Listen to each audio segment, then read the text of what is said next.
Selamat siang Bapak-bapak, Ibu-ibu dan para netizen di sini. Selamat datang di acara podcast di Zona Manufacturing Digital Hub Manufacturing Indonesia Digi Expo Kemayoran. Pada siang hari ini kita kedatangan narasumber dari PT NU Group atau aukmi.id dengan Bapak Adi Nugroho ya Pak ya, betul ya, dengan membawakan tema adalah Integrated AR for Industry. Nah, untuk lebih jelasnya apa sih itu, apa yang dinamakan AR dan apa yang berlaku di dunia industri, kita langsung saja dengan dengarkan paparan dari beliau. Silahkan Pak Adi Nugroho, silahkan. Baik, terima kasih Pak Aji. Dalam kesempatan ini kami dari Aukmi ID ingin sharing ya tentang bagaimana penerapan IR di dalam industri. Jadi apa yang ingin kami presentasikan adalah Integrated AR for Industry. Saya Adi Nugroho sebagai product developer, Mas Adi. Product developer ya Bapak. Oke, mantap sekali. Kemudian Mas Haji, di saat ini augmented reality itu sudah banyak diterapkan ya di dalam keseharian. Ya. Jadi tidak hanya dari sisi game, tetapi sudah diterapkan di berbagai industri, Mas Haji. Nah, ada manufaktur, ada aerospace, ada untuk healthcare dan sebagainya. Nah, apa sih sebenarnya IR? IR itu augmented reality itu memberikan tambahan visualisasi, tambahan data ke dalam sebuah sistem fisikal. Jadi dunia maya, dunia data dengan dunia nyata itu disatukan. Disatukan Pak? Disatukan. Oke, menarik sekali. Ayo dilanjutkan. Ya, nah contohnya seperti apa? Nah ini Mas Haji. Ini ada beberapa case yang ada di industri. Yang sebelah kiri ini contoh di manufaktur. Jadi R itu diterapkan untuk membantu proses assembling. Nah, si operator itu diberikan instruction secara detail. Jadi langkah per langkah dalam saat dia melakukan assembling. Nah, sehingga sampai sini kemungkinan terjadinya kesalahan dalam proses assembling itu diminimalisir. Ya. Dan bahkan R sendiri ketika si operator itu melakukan kesalahan, dia bisa memberikan alerting. Gitu. Nah, dampaknya apa? Quality. Juga termasuk meminimalisir dari sisi reject ya. Nah, kalau di sebelah kanan itu R diterapkan untuk maintenance.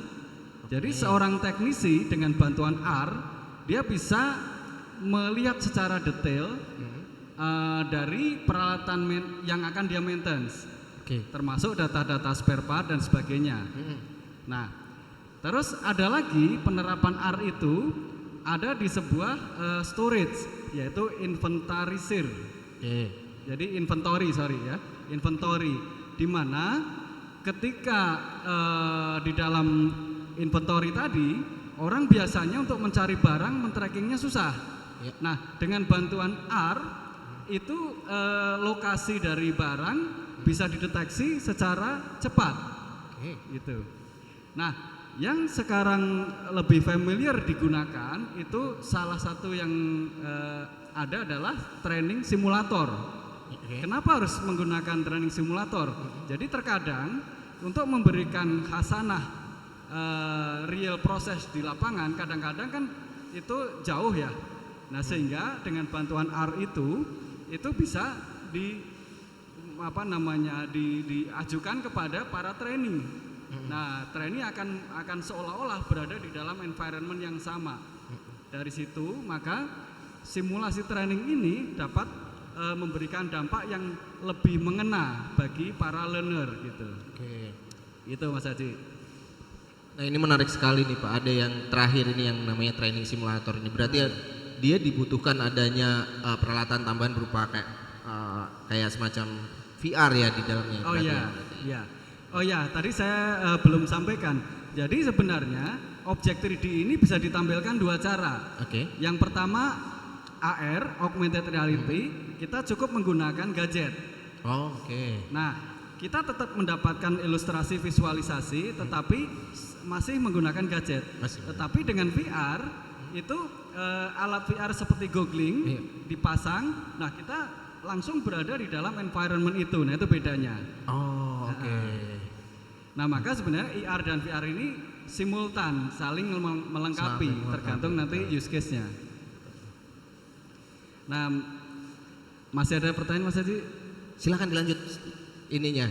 Dilanjut aja dulu. Lanjut ya, karena saya akan coba tampilkan sebuah use case di mana R itu dapat diterapkan di salah satu pembangkit listrik tenaga uap. Oke. Nah, ini contoh use case yang sudah kami lakukan di Cilacap. Oke. Ya, jadi untuk membangkitkan listrik bertenaga uap itu salah satu komponennya adalah air yang kemudian dipanaskan dengan boiler furnace. Ketika sudah ada panas, kemudian ini dikompres, ditekan, dengan tekanan itu akan menggerakkan turbin. Jadi sebelah sini ada turbin. Nah, ketika turbin tergerakkan, tenaga kinetik terjadi. Oke. Si turbin terkoppel dengan power generator, maka dihasilkanlah listrik. Itu secara umum sistem kerjanya seperti itu. Tetapi yang ingin saya tampilkan di sini ada sebuah alat namanya kompresor yang gambar merah ini. Ya. Nah, kompresor itu signifikan terhadap kinerja dari electricity tadi. Gitu. Nah, sekarang tantangannya ketika kompresor ini ada di field, kita tidak bisa tahu bagaimana yang terjadi di field. Iya. Ya kan? Kalaupun ada operator yang masuk ke field, dia hanya akan melihat fisikal benda saja, tapi tidak pernah tahu di dalamnya prosesnya seperti apa. Apakah ini berjalan dengan baik atau tidak? Iya. Nah, tantangan itu akan kami jawab dengan apa? Ini solusinya Mas Haji. Penggabungan antara R dengan IoT. IoT dengan R. Nah, Oke. mungkin kalau Mas Haji baru mendengar ini, kenapa harus IoT dan R? Karena IoT itu kan meng-capture ya data-data sensor. Kemudian dari data itu masuklah kepada server kita. Iya. Nah, untuk memvisualisasikannya dengan teknologi R itulah, maka data tadi bisa kita representasikan di dalam sebuah virtual reality. Gitu Mas Haji.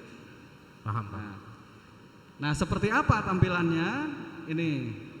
Nah, ini contoh dari mesin yang tadi, kompresor tadi. Ini akan menghasilkan tampilan. Contoh yang di atas ini adalah flow dari steam uap tadi yang dia kompresi. Nah, dengan kombinasi R dan IoT ini sangat signifikan untuk membantu industri. Dia meleverage segala informasi dan bisa divisualisasikan secara clear. Itu baik di network monitoring system ataupun remotely gitu Mas Haji. Oke. Ini semakin terlihat nih kalau sudah ada digabungkan dengan adanya IoT ini untuk measurementnya akan lebih detail, lebih kelihatan di sini ya, Pak. Ya. Oke. Karena kadang-kadang IoT bisa di capture, tetapi seringnya ada di dalam server saja nih, atau di dalam dashboard yang memang biasanya ada di dalam network operating center. Betul. Tetapi ketika si operator itu ada di lokasi yang jauh, atau dia sedang melakukan surveyor ke field, dia akan tidak mendapatkan data tadi. Iya. Nah, dengan adanya R, dia bisa akses langsung dimanapun berada gitu. Oke. Nah, Mas Haji, untuk lebih jelasnya, saya akan coba simulasikan ya. Ada demonya nih Mas Haji. Oh, ada demonya. Coba. Nah, ini ada videonya nih. Coba ini mungkin suaranya saya coba ke sini nih. Ya. Nah, ini ada contoh yang tadi kompresor tadi. Ketika di R kita start ya. Kita cukup mencari bidang datar untuk menampilkan visualisasi dari R tadi. Nah, ketika ini kita klik, muncul itu visualisasinya. Oh, Nah, oke. nah sampai sini yang terpenting ini ada data real time yang bisa dilihat Mas Haji. Ya, karena biasanya kalau kita akan melihat sebuah data atau sebuah perhitungan angka-angka ini, variabel ini, kita harus membuka sebuah dashboard atau sebuah browser katakanlah ya. Betul, Atau aplikasi yang biasanya agak kerepotan apabila kalau bagi operator tidak terbiasa biasanya. Iya. Oke, ini sangat menarik sekali nih Pak. Nah, jadi dengan adanya visualisasi ini, tadi ada beberapa parameter yang kita contohkan, ada 4 parameter ya. Yang pertama itu berapa tekanannya Betul. yang terjadi di lapangan dalam bentuk bar ya. Karena tekanan ini akan menentukan stabilitas pada saat mengenerate electricity tadi, karena itu diperlukan untuk uap masuk ke dalam turbin. Oke. Nah, juga berapa electricity yang diperlukan untuk mengenerate itu. Itu contohnya. Oke, menarik sih Pak ini. Oke. Nah sekarang kita coba lihat ya bagaimana penggabungan IoT dan R tadi terjadi. Oke. Nah, Silakan. kami OKMI ini melakukan riset dan development sebuah platform yang dimana nanti klien bisa memanfaatkan platform ini end to end. Oke. Artinya aplikasi platform ini akan membantu klien kita untuk memanage 3D R-nya dia sekaligus dipublish di dalam cloud platform kita. Oke. Itu. Nah, dari situ klien bisa melakukan konversi, optimalisasi, bahkan dia bisa share 3D-nya yang sudah dipublish tadi itu ke any kind of website atau media sosial. Jadi renderingnya di tempat kami, tetapi nanti mereka tidak perlu melakukan pembuatan sistem ini dari awal gitu.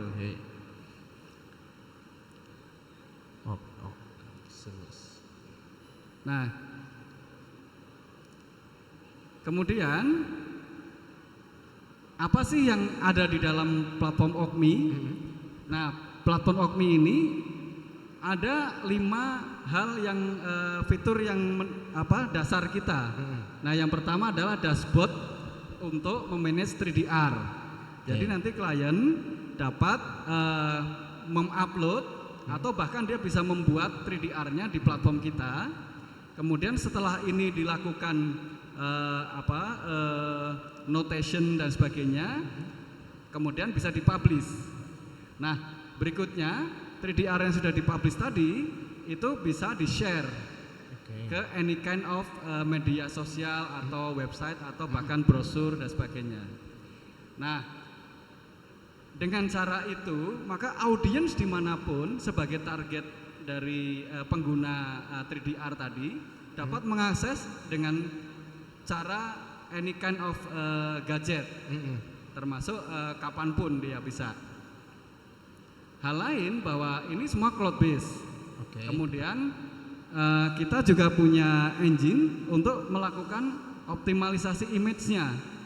Jadi supaya image ini dapat dirender dengan cepat, maka di kita ada algoritma yang melakukan optimasi tadi gitu.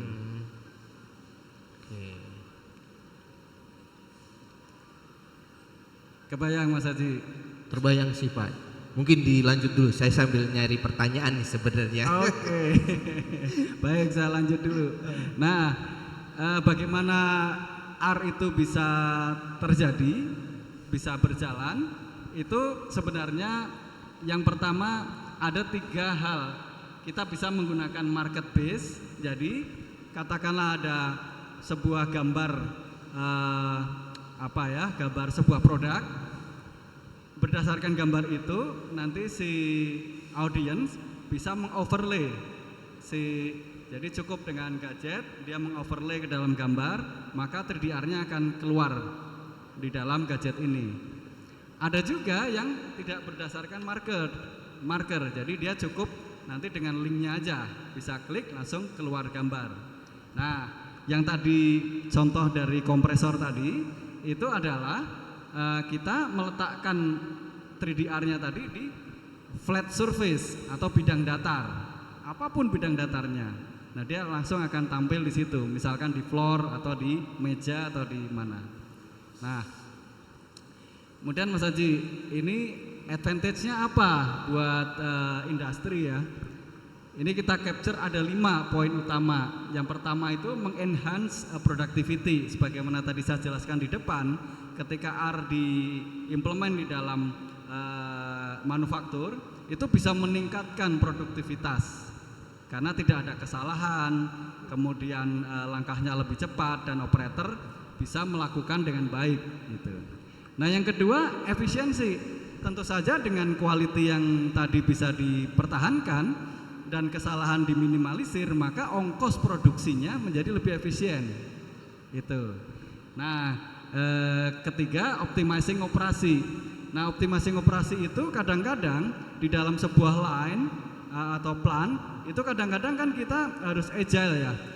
Kebutuhan sekarang 1000 ternyata bisa lompat jadi 2000. Nah, bagaimana kita mensimulasikan supaya kita bisa berbenah lebih cepat? Nah, dengan bantuan R tadi itu bahkan bisa dilakukan simulasi dulu sebelum dilakukan improvement gitu. Nah, kemudian yang keempat empowering workforce. Ini memang ketika ada operator baru yang dia baru kita training, itu kan cukup sulit kalau kita hanya talking ya, atau bahkan menggunakan gambar 2 dimensi, bagi dia mencernanya cukup sulit. Tetapi ketika dimasukkan aja VR, kemudian dia masuk dalam environment itu baru oh begini ternyata gitu kan. Bendanya seperti ini, cara kerjanya seperti ini gitu, itu dapat lebih cepat di acknowledge oleh si operator tadi. Nah, terakhir streamlining proses. Itu bahwa ketika semua hal dari desain, kemudian penerapan di plan, sampai tadi proses produksi, di semuanya dilakukan augmented reality, maka seluruh proses berjalan dengan lebih bagus, lebih cepat dan lebih efisien. Itu Mas Haji. Nah, ini mungkin masih lanjut atau ada pertanyaan, ada ini lagi? Sudah sih. Oke, sudah sih. Berarti saya akan langsung coba nanya nih Pak. Boleh. Pak Adi gini. Kalau misalnya saya end user katakanlah, saya dari menggunakan case-nya masih belum punya teknologi gini, belum punya teknologi AR segala macam. Cuman saya pingin gitu ya. Nah, tahapan apa saja sih biasanya si end user itu harus ngapain dulu gitu loh? Prosedurnya apa saja? Mungkin boleh dibantu dijelaskan. Ya, baik. Yang pertama pasti harus membentuk dulu 3D-nya ya. Jadi dari benda fisikal itu harus kita konversi menjadi 3D object. Nah, ketika 3D objeknya sudah kebentuk, kemudian bagaimana ini bisa diakses oleh siapapun. Nah, maka dari proses ini membutuhkan banyak tools sebenarnya untuk mendapatkan visualisasi seperti yang tadi saya contohkan. Nah, tapi jangan khawatir, teman-teman nggak usah membuat from the scratch. Kami bisa bantu nanti. Ya, sehingga mereka tahu beres saja lah gitu ya. Termasuk nanti ini ditayangkan 24 jam tanpa ada masalah dan bisa diakses bahkan di worldwide ya.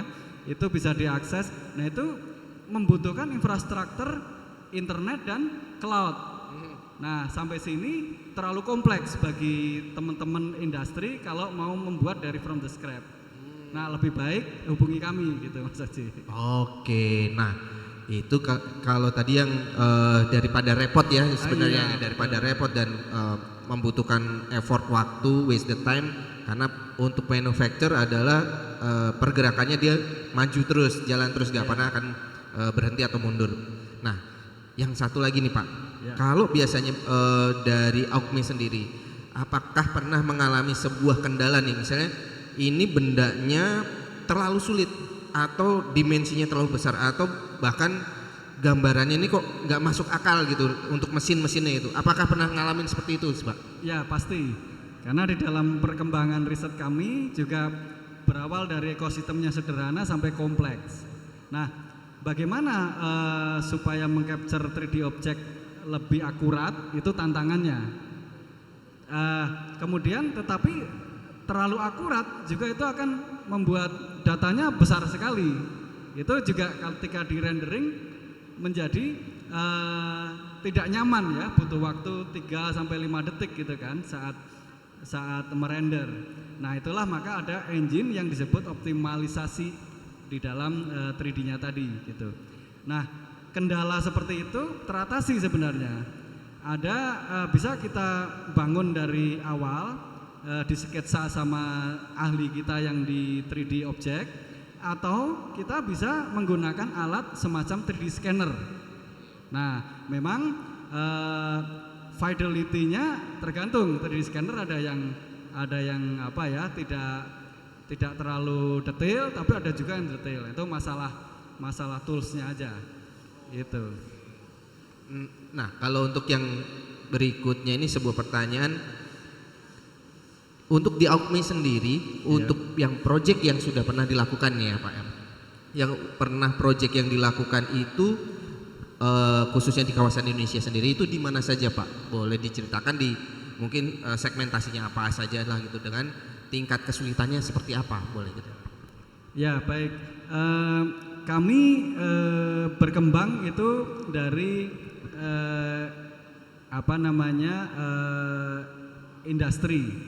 industrinya itu karena kita lahir di Cilacap, environmentnya itu ada berbagai macam nih, dari pembangkitan listrik sampai manajemen gas gitu ya. Nah, teman-teman ini memiliki divisi satu lagi yang dia memang fokusnya IoT. Nah, sehingga sebenarnya ini berkelanjutan dari kompetensi dasar IoT yang sudah ditekuni teman-teman, itu kita tambahkan sesuatu untuk memvisualisasikan. Nah, memang kita untuk yang IR ini belum lama Mas Haji, belum ada setahun nih ceritanya. Oh, masih baru berarti masih ya? baru. Oke. Ya. Berarti untuk yang IoT-nya mungkin yang paling lama ini. IoT-nya udah puluhan tahun. Puluhan tahun berarti mbah ya berarti. Oh, jatuhnya mbah. Nah, ini teman-teman yang di depan saya inilah yang engineer yang qualified. Ini yang IoT. Ya, ada yang IoT dan ada yang IR. Oh, berarti kalau yang IR masih bayi, kalau yang IoT udah mbah berarti di sini. Udah mbah. Nah, ini Pak, biasanya kalau saya ada pertanyaan lagi. Kemarin saya lihat di booth Bapak ya di Aukmi itu ada menggunakan VR ya. VR-nya itu menggunakan untuk pemadaman api ya kalau nggak salah. Berarti itu termasuk dalam training programnya atau juga disediakan untuk solusi misalnya kayak rendering tadi gitu. Oh ya. Nah, ini saya coba tampilkan aja ya. Inilah yang Mas Haji tadi maksud.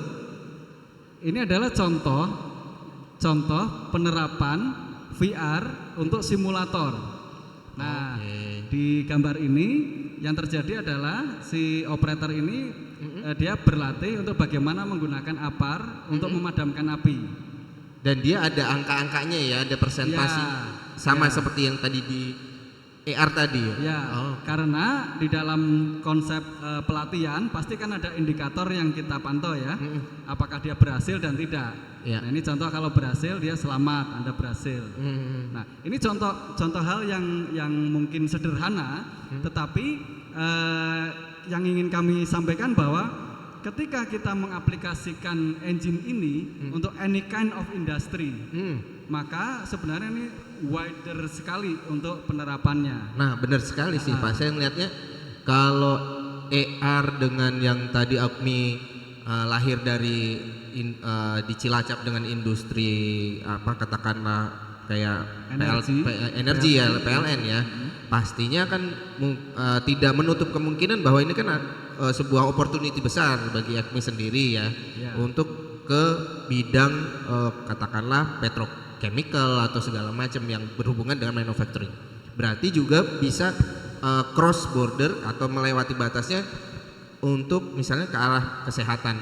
Itu memungkinkan nggak sih Pak? Sangat memungkinkan. Oke. Karena sebenarnya filosofinya adalah kita memvisualize any kind of data. Oh, Nah, paham. Jadi, tinggal objeknya aja ini yang berkembang nanti. Iya. Nah, Iya. seperti di Expo yang sekarang ini, saya juga melihat itu banyak nih para manufaktur ya, manufaktur yang dia menyediakan tools untuk digunakan di dalam manufaktur. Iya. Nah, para pembuat engine ini kan juga membutuhkan cara supaya customer dia itu dapat mempelajari dengan baik. Nah, Iya. maka dengan pemanfaatan IR untuk simulator itu cara yang tepat Pak Haji. Oke. Gitu. Nah, ini biasanya kalau sebelum saya closing nih Pak ya. Ya, Kalau dari sisi katakanlah para pengguna atau nantinya manajemen sebuah manufaktur atau pabrik tertarik nih untuk menggunakan AR ini untuk di bagian R&D-nya mereka katakanlah, ini saya harus menghubungi siapa gitu. Boleh di sounding, diinfokan ke ya. pemirsanya di sini. Nah, ini agak iklan dikit nih. Ini sudah saya tampilkan nih Mas Haji. Ada phone number sama email address. Jadi support@aukmi.id. Oke. Nah, juga bisa menghubungi website kita aukmi.id. Oke, untuk websitenya sudah ada di www.aukmi.id atau langsung ke aukmi.id aja ya. Ya, Oke. bisa. Nah, ini Pak, sebelum kita closing atau kita tutup ini ya, harapan dan kesannya ketika Bapak mengikuti event ini di manufacturing Indonesia ini, kebetulan kan Bapak dari luar Jakarta nih, Ya. jauh banget dari Cilacap. Nah, boleh diberikan kesan dan kesannya, terus harapannya ke depannya untuk di dunia industri, di dunia manufacture, dan kemungkinan sih bisa lintas bukan manufacture lagi, segmentasi yang lain. Mungkin ada harapan lagi apa aja Pak? Iya, saya exciting ya melihat event sekarang ini karena ini luar biasa besar sekali dan melibatkan berbagai negara. Maka bagi kami anak-anak muda yang Indonesia ini sepintas melihat opportunity yang bisa kita kembangkan ya dari kreasi augmented reality ini, karena ini akan mengaugment every kind of industry Mas Haji. Nah, ini tinggal masalah waktu aja nih. Maka apa yang kita nanti harus lakukan adalah memperkuat use case dan tentu saja nanti tantangan-tantangan itu akan hadir satu persatu ketika kita langsung berhadapan dengan clients itu. Tapi kami sangat optimis ya melihat apa yang kita lakukan ini dapat membantu kepada banyak industri gitu. Oke, terima kasih ini untuk kesempatan hari ini. Ini kebetulan juga penutupan hari ini Pak ya. Oke. Iya, jadi ini untuk sesi hari ini juga terima kasih dari aukmi.id Pak Adi Nugroho untuk sharing tentang AR. Jadi sekiranya nanti banyak pemerhati atau nanti dari segi manufaktur juga tertarik nih, karena ini juga teknologi baru, dan kemudian saya lihat juga untuk investasinya pun mereka untuk dari segi end user hanya langsung menghubungi Bapak gitu ya, company Bapak ya di aukmi.id tanpa mereka harus menyediakan environment investasi alat, server segala macam gitu ya Pak ya. Iya. Oke, nah nanti tinggal yang tertarik silahkan menghubungi dengan tim Pak Adi Nugroho di aukmi.id. Tadi sudah disampaikan untuk websitenya. Kemudian untuk update perangkat-perangkat manufacture atau perlengkapan material dan mesin bisa dapat dilihat juga di website di www.manufacturingindonesia.com. kemudian dapatkan informasi update apa saja, teknologi apa saja yang sudah berkembang di sana. Nah, terima kasih untuk hari ini, kita tutup untuk acara sesi podcast. Saya Aji Nugroho, terima kasih dan selamat siang.